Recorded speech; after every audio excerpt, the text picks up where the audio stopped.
जय हिंद दोस्तों। मैं कुलदीप राजपूत आप सभी लोगों का स्वागत करता हूं क्लॉक के पार्ट 3 में उदय राजपूत एकेडमी पर। चलिए, जो लास्ट वीडियो में मैंने आपको होमवर्क के लिए एक दर्पण प्रतिबिंब का क्वेश्चन दिया था, जो कि मैंने ये कहा था कि ये जल प्रतिबिंब की तरह सॉल्व होगा। ऐसा मैंने इसलिए कहा था क्योंकि इस वाले क्वेश्चन में कहा क्या गया था, 7:15 का दर्पण प्रतिबिंब बताइए क्या होगा जबकि दर्पण घड़ी के ऊपरी तरफ रखा हो। ठीक है, घड़ी के कहाँ रखा हो? ऊपरी तरफ रखा हो। मैंने लास्ट वीडियो में एक बात बताई थी, मान लीजिए ये घड़ी है, इस घड़ी के ऊपर की तरफ इमेज हो या नीचे की तरफ इमेज हो, तो हम 6:30 से उस समय को माइनस करेंगे, और राइट साइड कोई इमेज हो इस घड़ी के या लेफ्ट साइड कोई इमेज हो तो उसको 12 बजे से उस समय को हम माइनस करेंगे। अब ये क्वेश्चन भले ही दर्पण प्रतिबिंब का था, लेकिन इसमें दर्पण की जो पोजीशन है वो बताई गई थी कहाँ? ऊपरी तरफ। कहाँ बताई गई थी? ऊपरी तरफ। दर्पण ऊपरी तरफ रखा है, मतलब ऊपर नीचे की जो इमेज निकलती है वो 6:30 से कम करने पर निकलती है। तो दर्पण प्रतिबिंब का क्वेश्चन भले ही था ये, लेकिन इसको हम 6:30 से ही कम करते। किसको? 7:15 को। अच्छा, 7:15, 6:30 से तो कम होगा नहीं, तो हम 6:30 को क्या लिख सकते हैं? 18:30 मान सकते हैं। और 7:15 में से इसमें से 7:15 कम कर देते हैं। 30 से 15 गए, 15 बचते। 18 से 7 गए, 11 बचे, मतलब 11:15 इसका करेक्ट आंसर होगा। ये जो क्वेश्चन मैंने होमवर्क में आपको दिया था। ठीक है, चलिए देखते हैं नेक्स्ट क्वेश्चन।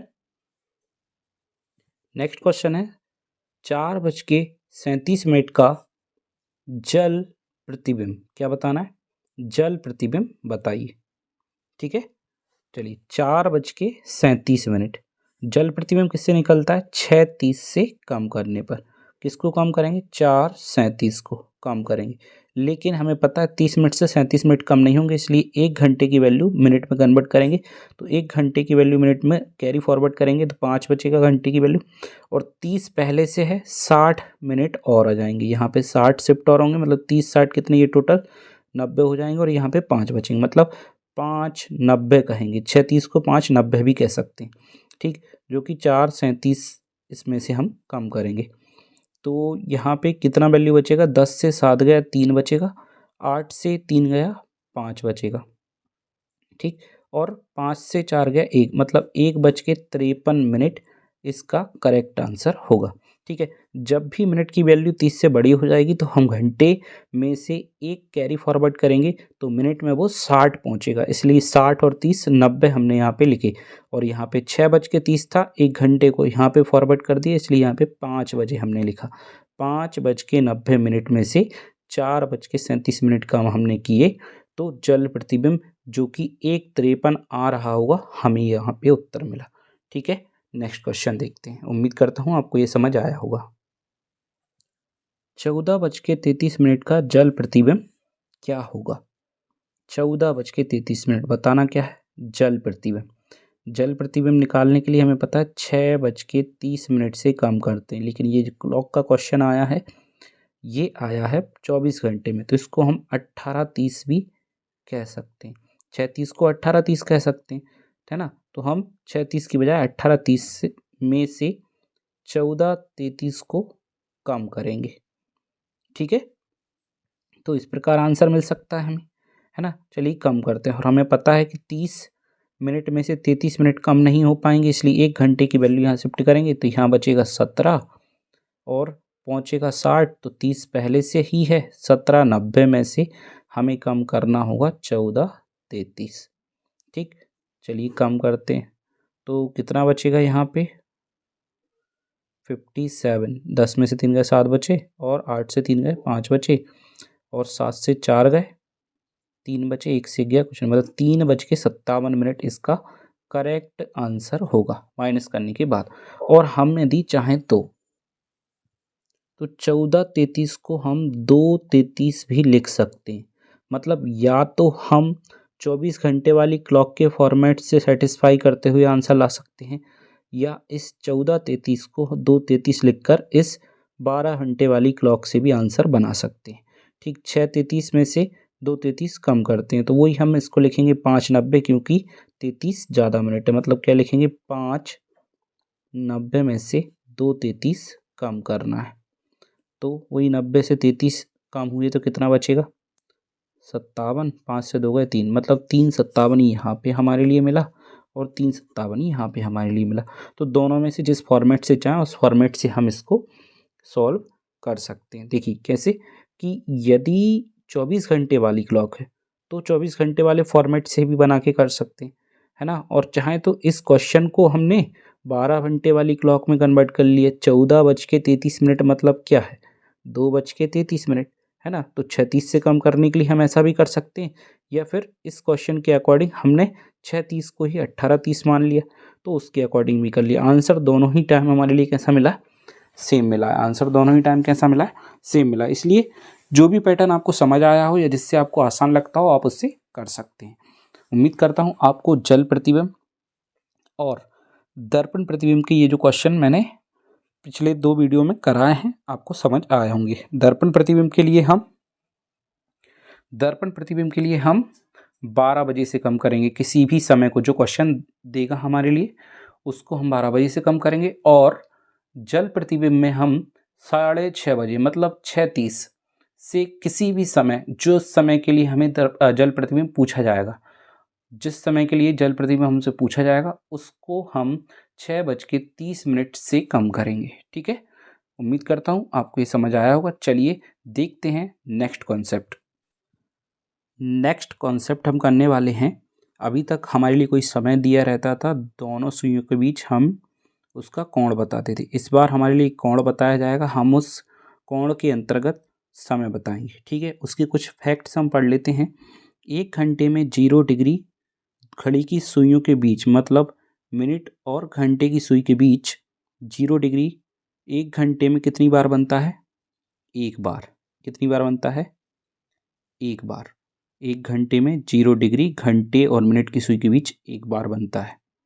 ठीक है, और 12 घंटे में 11 बार 0 डिग्री बनता है। 12 घंटे में कितनी बार बनता है, 11 बार बनता है। ठीक है, चलिए देखते हैं। तब 24 घंटे में, कितने घंटे में, 24 घंटे में 22 बार 0 डिग्री घंटे और मिनट की सुई के बीच बनेगा। कितनी बार बनेगा, 22 बार बनेगा। ये पॉइंट याद रखना है। ठीक है, कि 1 घंटे में 0 डिग्री 1 बार बनता है घंटे और मिनट की सुई के बीच। 12 घंटे में 11 बार बनता है 0 डिग्री, और 24 घंटे में, क्योंकि इनको जस्ट डबल कर दिया, तो 22 बार बनता है। चलिए नेक्स्ट फैक्ट देखते हैं। 1 घंटे में 1 बार 180 डिग्री, कितना, 180 डिग्री कितनी बार बनेगा, 1 बार 180 डिग्री बनता है किसके बीच, घड़ी की सुइयों के बीच, मतलब घंटे की सुई और मिनट की सुई के बीच 1 घंटे में 1 बार 180 डिग्री बनता है। मतलब दोनों सुइयाँ कितनी होंगी, 180 डिग्री पर 1 घंटे के गैप के बीच 1 बार होती हैं। और 12 घंटे में 11 बार बनता है 180 डिग्री। कितनी बार बनता है, 11 बार। और यही बात हम बोलें 24 घंटे के लिए, तो 24 घंटे में जैसे 12 का दुगना 24 किया, तो यहाँ पे हम कह सकते हैं 22 बार बनेगा। कितनी बार बनेगा, 22 बार बनेगा 180 डिग्री। किस किस के बीच, घंटे की सुई और मिनट की सुई के बीच। ठीक है, 0 डिग्री को हम बोल सकते हैं दोनों सुइयाँ एक दूसरे के ऊपर कितनी बार होती हैं, ये भी हम कह सकते हैं, है ना। क्योंकि 0 डिग्री मतलब क्या, दोनों सुइयों के बीच बिल्कुल ही गैप ना होना, एक सुई के ऊपर दूसरी सुई का होना, घंटे की सुई के ऊपर मिनट की सुई का होना 0 डिग्री कहलाता है। ठीक है, और क्या कह सकते हैं, दोनों सुइयाँ एक साथ कब होंगी, है ना, एक साथ भी इसको बोल सकते हैं। ठीक, 0 डिग्री को क्या क्या कह सकते हैं, एक तो बोल सकते हैं घंटे की सुई के ऊपर मिनट की सुई 1 घंटे में कितनी बार आती है, तो भी हम क्या बोलेंगे, 1 बार। और 12 घंटे में कितनी बार आती है, तो 11 बार बोलेंगे। 24 घंटे में कितनी बार आती है, तो 22 बार बोलेंगे। ठीक, मतलब 0 डिग्री को हम क्या कह सकते हैं, घंटे की सुई के ठीक ऊपर मिनट की सुई का होना, ठीक, वो भी 0 डिग्री ही कहलाता है, ठीक। और इसके अलावा 180 डिग्री को दोनों सुइयों एक सीध में भी बोल सकते हैं, दोनों सुइयां एक सीध में या विपरीत, क्योंकि 180 डिग्री क्या, एक सीधा कोण, मतलब यदि घंटे की सुई यहाँ है तो मिनट की सुई ऐसा, ये जो 180 एक सीध है ना, विपरीत दिशा में, विपरीत, विपरीत भी बोल सकते हैं इनको, दोनों सुइयां एक दूसरे के विपरीत एक घंटे में कितनी बार होती हैं, तो हम कहेंगे एक बार, क्योंकि 180 डिग्री को ही विपरीत होना कहा जाता है, ठीक। और 12 घंटे में दोनों सुइयां एक दूसरे के विपरीत कितनी बार होंगी, 11 बार। उसी प्रकार 24 घंटे में 22 बार एक दूसरे को वो विपरीत कहलाएंगे। 180 डिग्री को हम ये भी कहते हैं कि दोनों सुइयां विपरीत कब होंगी, ठीक। इनके लिए हम कहेंगे दोनों सुइयां एक साथ कब होंगी, ठीक। उम्मीद करता हूँ आपको ये फैक्ट समझ आया होगा। चलो इन्हीं बातों से एक और फैक्ट बनता है, उसके बारे में देखते हैं। एक घंटे में दोनों सुइयां एक सीध में, किसमें, एक सीध में कितनी बार होती हैं, 2 बार होती हैं एक घंटे में, किसमें, एक घंटे में। एक सीध का मतलब होता है विपरीत भी हो सकती हैं वो और एक दिशा में भी हो सकती हैं। एक सीध का मतलब क्या होता है कि वो दोनों सुइयां एक दूसरे से विपरीत इस प्रकार भी हो सकती हैं, है ना, या फिर एक सीध में मतलब 0 डिग्री की तरह भी मतलब 180 डिग्री विपरीत का अर्थ निकलता है, एक सीध 0 डिग्री का निकलता है। मतलब हम क्या कहते हैं कि एक घंटे में एक बार 0 डिग्री बनता है, एक घंटे में एक बार 180 डिग्री बनता है। तो उस प्रकार एक घंटे में दोनों सुइयां एक सीध में कितनी बार आती हैं, 2 बार आती हैं। एक तो 180 डिग्री के फॉर्म में आता है, एक 0 डिग्री के फॉर्म में आता है। इसलिए एक सीध का मतलब आप समझ रहे हैं, एक सीध का मतलब होता है कि वो विपरीत भी हो सकती हैं, क्योंकि ये भी एक सीध कहलाती है, और दोनों सुइयां एक दूसरे के ऊपर हो वो भी एक सीध ही कहलाती है, ठीक है। तो 0 डिग्री एक बार बनता है, 180 डिग्री एक बार बनता है, तो एक घंटे में दोनों सुइयों के बीच 2 बार एक सीध में वो पाई जाती हैं, ठीक। अच्छा, जब एक घंटे में जो कोण 2 बार बनता है वो 12 घंटे में, 12 घंटे में 22 बार बनता है। कितनी बार बनता है, 22 बार, ठीक है। और 24 घंटे में, 24 घंटे में कितनी बार बनता है, 44 बार बनता है। कितनी बार बनता है, 44 बार बनता है। ये बहुत ही इम्पॉर्टेंट फैक्ट है। हम ये भी कह सकते हैं 0 डिग्री और 180 डिग्री को छोड़कर, 0 डिग्री और 180 डिग्री को छोड़कर बाकी कोई भी कोण हो एक घंटे में वो 2 बार ही बनता है। कितनी बार बनता है, 2 बार बनता है। उस हिसाब से वो 12 घंटे में 22 बार बनेगा और 24 घंटे में 44 बार बनेगा, ठीक है। उम्मीद करता हूँ आपको ये समझ आया होगा। जैसे कि मैं बात करता हूँ 90 डिग्री की, किसकी, किसकी, 90 डिग्री की। मान लीजिए ये पूछा जा रहा है कि 12 घंटे में 90 डिग्री कितनी बार बनेगा। देखिए मैंने बोला था 0 डिग्री और 180 डिग्री को छोड़कर बाकी सभी कोण एक घंटे में 2 बार बनते हैं, और जो कोण एक घंटे में, जो भी कोण एक घंटे में कितनी बार बनते हैं, 2 बार बनते हैं, वो 12 घंटे में 22 बार बनते हैं, 24 घंटे में 44 बार बनते हैं, ठीक। उसी प्रकार जो क्वेश्चन पूछा गया है कि 90 डिग्री 12 घंटे में कितनी बार बनेगा, 90 डिग्री 12 घंटे में 22 बार बनेगा। कितनी बार बनेगा, 22 बार बनेगा। 90 डिग्री 12 घंटे में 22 बार बनेगा, एक घंटे में 2 बार बनेगा, 24 घंटे में 44 बार बनेगा। मतलब ये जो कॉन्सेप्ट है, ये कॉन्सेप्ट 0 डिग्री और 180 डिग्री को छोड़कर सभी कोणों में चलेगा। कोण भले ही कोई सा भी पूछ लिया जाए, हमें यही आंसर लगाना है। 90 डिग्री पूछे, 35 डिग्री पूछे, 30 डिग्री पूछे, जो भी आपके मन में आए वो डिग्री पूछे, ठीक। बस वो डिग्री 0 डिग्री और 180 डिग्री नहीं होना चाहिए। बाकी सभी कोण एक घंटे में 2 बार बनेंगे। केवल 0 डिग्री एक घंटे में एक बार बनता है, 12 घंटे में 22 बार नहीं, 12 घंटे में 11 बार बनेगा, ठीक है। और 180 डिग्री भी 12 घंटे में 11 बार ही बनेगा, ठीक। और 24 घंटे में 22 बार बनेंगे ये दोनों कोण, 0 डिग्री और 180 डिग्री। लेकिन जब एक सीध कह दिया जाए तो ये भी दोनों कोण मिलके एक बार 0 डिग्री 180 डिग्री एक घंटे में 2 बार बनने लगते हैं, 12 घंटे में 22 बार बनने लगते हैं, 24 घंटे में 44 बार बनने लगते हैं, ठीक। उम्मीद करता हूँ आपको ये कॉन्सेप्ट समझ आया होगा। चलिए देखते हैं इस पर आधारित कुछ क्वेश्चन। 5 और 6 के बीच 0 डिग्री कब बनेगा। देखिए इस क्वेश्चन को करने का तरीका क्या है कि इसमें जो छोटा समय है हमें केवल उसी का यूज करना है हर बार। इस छोटे समय की वैल्यू में हमेशा हम गुणा करेंगे कितने से, 5 से, तो हमें मिलेगी मिनट की वैल्यू 5 5 का गुणा 25।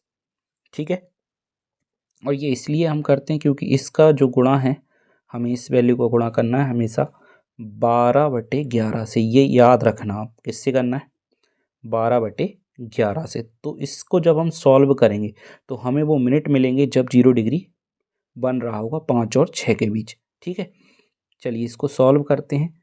12 और 25 का जब हम गुणा करेंगे तो हमें मिलेगा 300। कितना मिलेगा, 300। नीचे है 11, इससे हम भाग करेंगे तो होगा 11 दूनी 22, बचा 8, 80 हो गया, 7 बार कटेगा, 3 बच जाएगा बटे 11, मतलब 27 3/11। ये आई मिनट की वैल्यू। किसकी आई, मिनट की वैल्यू। और जब हम इसका आंसर लिखेंगे तो हमेशा छोटे समय से लिखेंगे। कैसे लिखेंगे, 5:27 3/11 ये यहाँ से लिखिए। ये तो मिनट कंप्लीट हुआ, 3/11 सेकेंड कहलाएगा।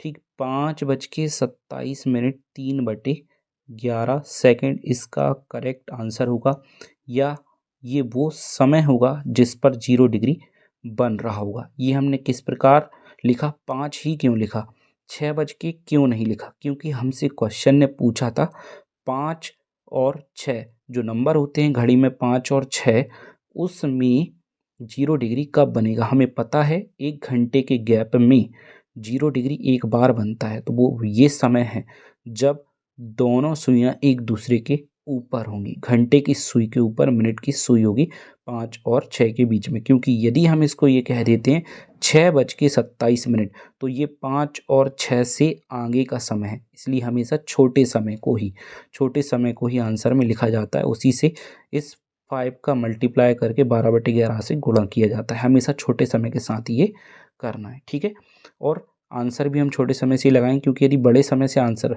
लगाते हैं तो क्वेश्चन का जो दायरा है उससे ही हम बाहर निकल जाएंगे। चलिए देखते हैं नेक्स्ट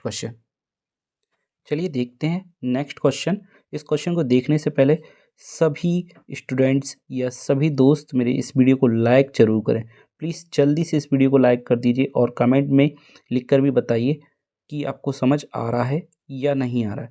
प्लीज़ सभी लोग ज़रूर एक बात ज़रूर लिखें, समझ आ रहा है। आपके द्वारा दिए हुए कमेंट्स मुझे बहुत ही एनर्जी देते हैं, जिससे कि आगे आने वाली वीडियोस में मैं कंटेंट और भी अच्छे से अच्छा लेके आता हूँ। ठीक है, चलिए देखते हैं इस क्वेश्चन को। 7 और 8 के बीच 0 डिग्री कब बनेगा।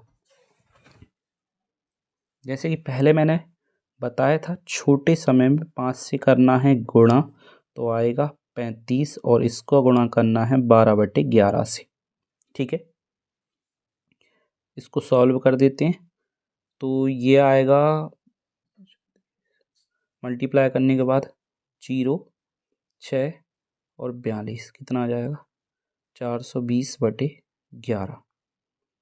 ठीक है, इसके बाद इसको और आगे हम सॉल्व करते हैं। 11 से 1 कटेगा 3 बार, बचेगा 9, 90 हो जाएगा, 8 बार कटेगा, 2 बचेगा बटे 11। ये सेकंड की वैल्यू हो गई। ठीक, और इसका जब हम आंसर देंगे, 11 से हमने इसको काटा, 11 तो 33, 3 बार कटा, बचे 9, 90 हो गया, 11 तो 88, 2 बचा, हमने यहाँ लिख दिया। ठीक, अब देखिए इसका जब हम आंसर देंगे तो 7 बज के आंसर देंगे, ना कि 8 बज के। क्यों, क्योंकि 7 और 8 के बीच पूछा है। जब तक हम 7 बज के आंसर नहीं देंगे तब तक 7 और 8 के बीच का हमारा आंसर कहलाएगा नहीं।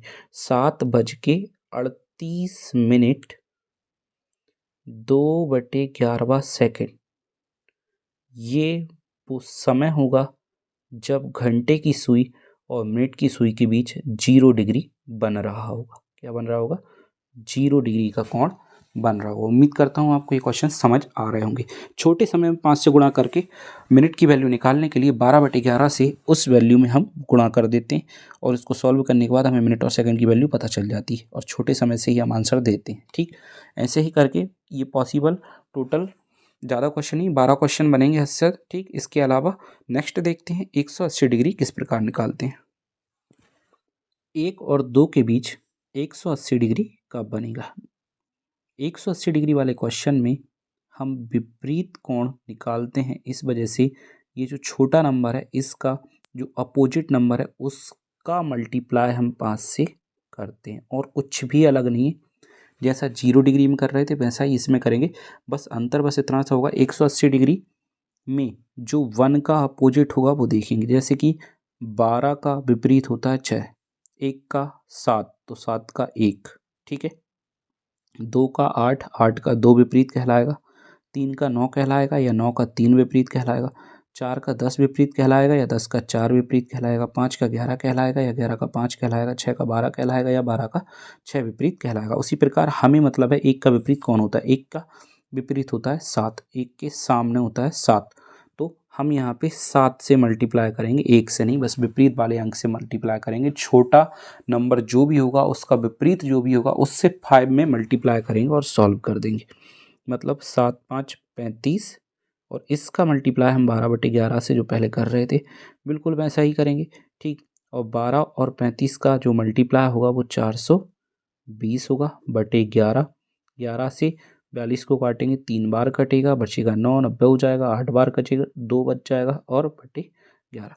आंसर हम इसी छोटे समय से देंगे जो क्वेश्चन ने कहा था। मतलब 1:38 2/11 ये 38 मिनट 2/11 ये वो समय होगा जब घंटे और मिनट की सुई के बीच 180 डिग्री का कोण बन रहा होगा। कितने डिग्री का? 180 डिग्री का कोण बन रहा होगा। 0 डिग्री और 180 डिग्री में कोई भी फर्क नहीं है, केवल फर्क बस इतना सा है कि जो छोटा समय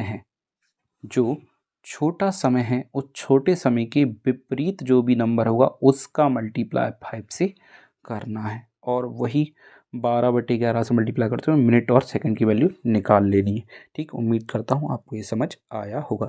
चलिए देखते हैं नेक्स्ट क्वेश्चन। 8 और 9 के बीच 180 डिग्री कब बनेगा। 8 के विपरीत कितना होता है। 8 के विपरीत होगा 2।